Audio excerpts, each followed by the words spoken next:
Absolutely. Look, let's continue along with that real quick.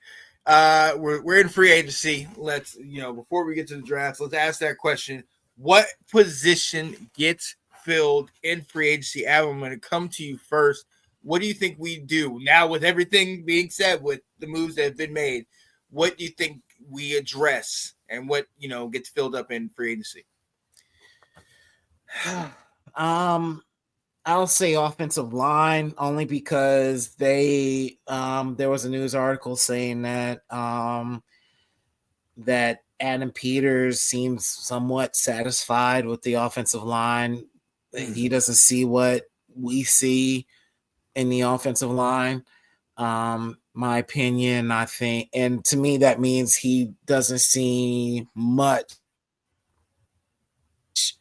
needs to be done in order to rectify, fix, make better this offensive line. I honestly think JD5 made that offensive line look all-star. And I honestly, and then especially you add the injury to Cosme, that needs to be fixed or addressed right away.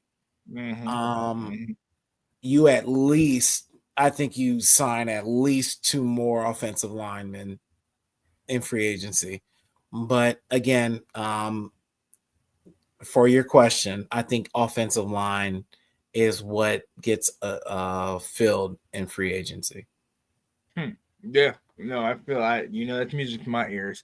Will, what you think? That's a good answer, Ab. And I hope that's the case. I hope we sign someone to fill that Cosme role beginning of the season. I'm going to say that there's a good chance that we solidify wide receiver through free agency by bringing in a bunch of guys. I still think that we could use the draft to bring in somebody, but more I'm hearing of this draft not being so glamorous with wide receivers that yes, we probably could bring in someone, even if it's a second round pick would be high, a third round pick, or if we trade back later, that we'll bring in another wide receiver. But I think we're going to bring in enough bodies essentially at the wide receiver position where we could bring in someone in the draft, but we don't have to, that they'll bring in enough guys who will take over. I mean, look at what we brought in last year, wide receiver. It was Terry and just a bunch of guys off the street, and they made it work.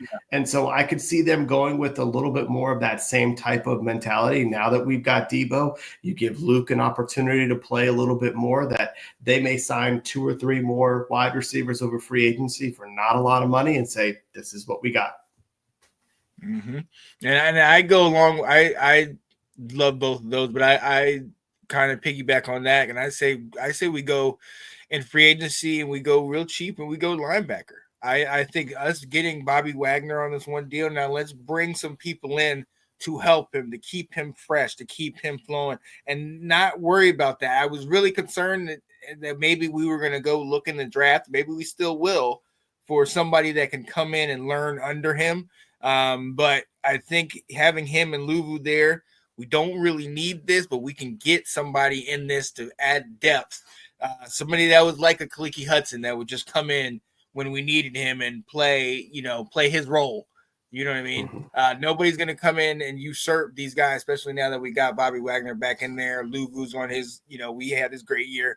But maybe if you bring in another guy that can maybe roam on the sides or as outside, or maybe come and then do a little bit of extra there and then maybe do a little special teams, that might work out. So linebacker, I think we solidify that in this offseason and the free agency. Sounds good.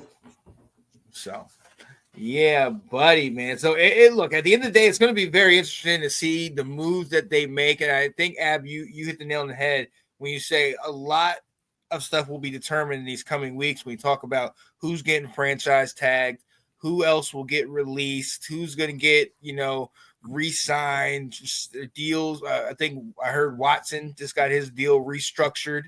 Like that's like the 4th time, right? Yeah. They tried to get all that back.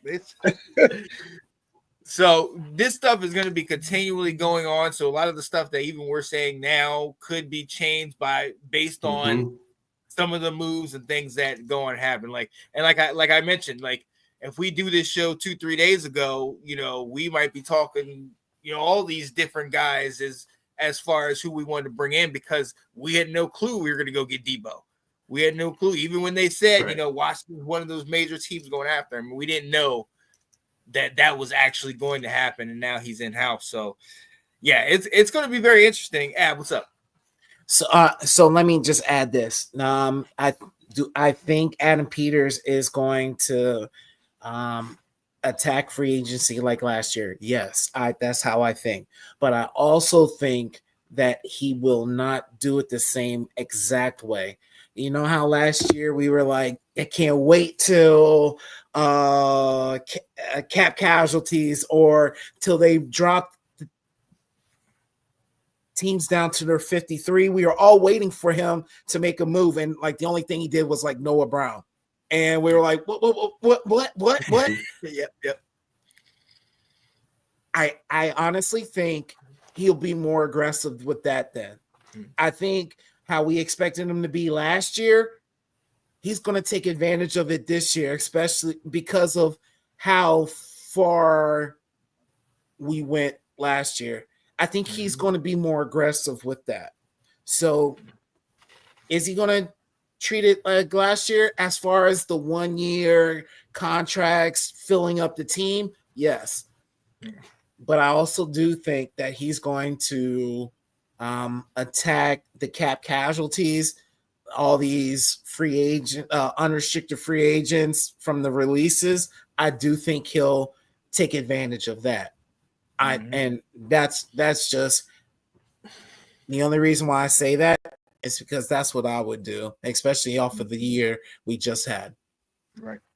He's probably scouring through the free agency list and the cut list, like the one ads, okay, who do you got? Oh, look this guy, look that. And I like that. I like they're going through that with a fine-tooth comb to see who would fit, who has played. And this is another one of those things. I mean, like when we talked about Bosa being connected to us, you have Anthony Lynn, who's worked with Bosa, who coached Bosa, who has that connection. And that is a theme. That's another theme we've seen. We talked about Dante Fowler and him coming here. The fact that he had the kind of season he had was because of the comfort of being in that system with Quinn year after year. When you've been in that, training camp is a breeze because you know what you're dealing with. It's not me trying to get acclimated to what the coach is doing and the team and everything like that. I know what's going on here. And that's another reason why I love that we've got Debo when we got him. And what we've been doing the last 2 years, getting guys early so that they're in-house. They got plenty of time to learn throughout the off season what we're looking for, what we're doing heading into the season. So let's go. The Washington Commanders. There it is.